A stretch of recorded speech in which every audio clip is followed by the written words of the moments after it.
এই অডিওটি যারা শুনেছে তাদের মধ্যে বেশ কয়েকজন পরের দিন সকালে রিপোর্ট করেছে যে রাতে তাদের ঘুম ভেঙেছে, কারণ কেউ তাদের নাম ধরে ডাকছিল। আপনি কিন্তু সাবধানে থাকবেন। আপনারা শুনছেন গল্প, রহস্য, রোমাঞ্চ। তাহলে আর দেরি কেন, শুরু করা যাক আজকের রোমহর্ষক গল্প।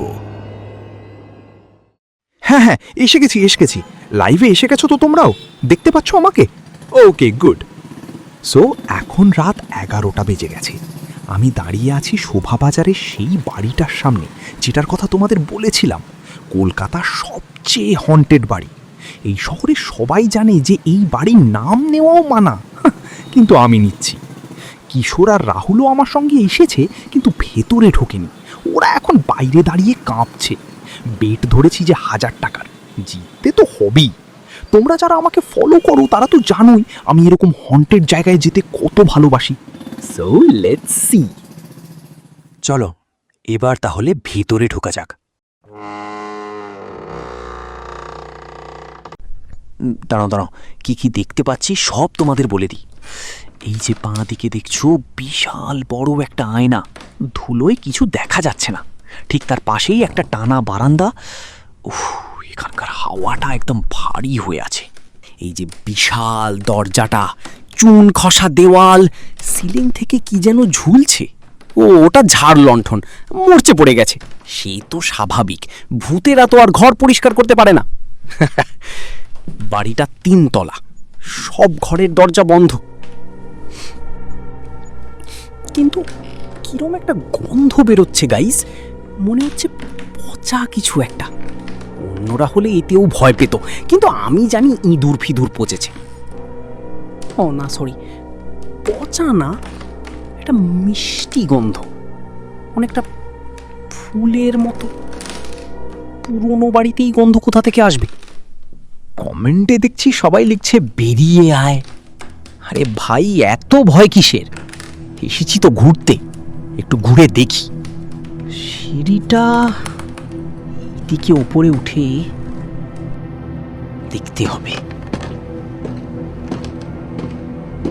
আরে দাঁড়াও, সিঁড়িতে কিছু একটা আছে, মানে কি যেন বসে আছে।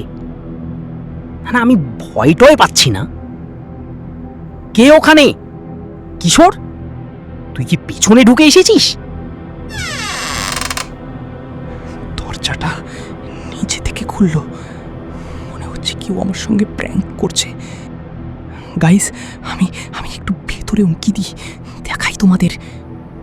ঘরের ভেতরে একটা চেয়ার আছে, পুরনো কাঠের। চেয়ারটা দুলছে, কিন্তু কিভাবে গাইস? এই ঘরে কোনো জানালা নেই, আমি চেক করলাম, কোনো জানালা নেই, হাওয়া আসারও কোনো রাস্তা নেই, তাও চেয়ারটা দুলছে। এটা কি লিখছো তোমরা? তোমার পিছনে কেউ দাঁড়িয়ে আছে। হাসার চেষ্টা। হ্যাঁ, ভেরি ফানি কমেন্ট গাইস, খুব ভালো জোক। ঠিক পিছনে তাকাস না। ও ঈশ্বর, ওটা কি? এগুলো তোমরা সত্যি বলছো নাকি ভয় দেখাচ্ছ? প্লিজ, মানছি আমার অনেক সাহস, কিন্তু এইসব বলো না প্লিজ। ওকে বেশ, আমি পেছনে তাকাবো না, কিন্তু মনে হচ্ছে আমার পেছনে কেউ একটা দাঁড়িয়ে আছে। না, আই এম ডান, এবার আমি বেরোবো।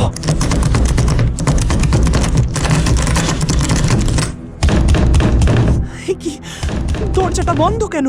আমি তো খুলেই ঢুকেছিলাম। খোলো দরজাটা, আমি আটকে গেছি।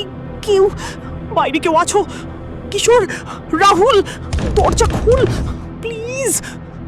লক না, ভিতর থেকে লক না, তাও কেন? গাইস, আমার পিছনে কেউ আছে, আমি ফিল করতে পারছি। ঠান্ডা নিঃশ্বাস আমার ঘাড়ে পড়ছে। তুই তো বিশ্বাস করিসনি আমরা আছি, এবার দেখ।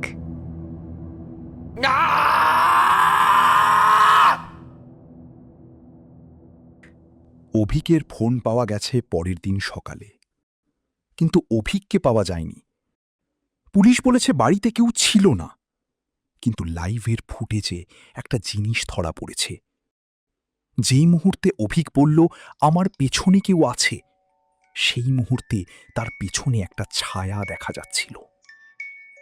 যে অডিওটা আপনি এইমাত্র শুনলেন, সেটা যারা শুনেছে তাদের সঙ্গে খারাপ কিছুই হয়েছে। হয় তাদের দেহ পাওয়া গেছে, বা তাদের আর খুঁজেই পাওয়া যায়নি। এর মানে আপনাকেও কিন্তু এবার সাবধানে থাকতে হবে। আজ রাতে ঘুমের আগে যদি মনে হয় কেউ আপনার নাম ধরে ডাকলো, ফিরে তাকাবেন না কিন্তু। এরকম আরও গল্প শুনতে হলে সাবস্ক্রাইব করুন আমাদের চ্যানেল।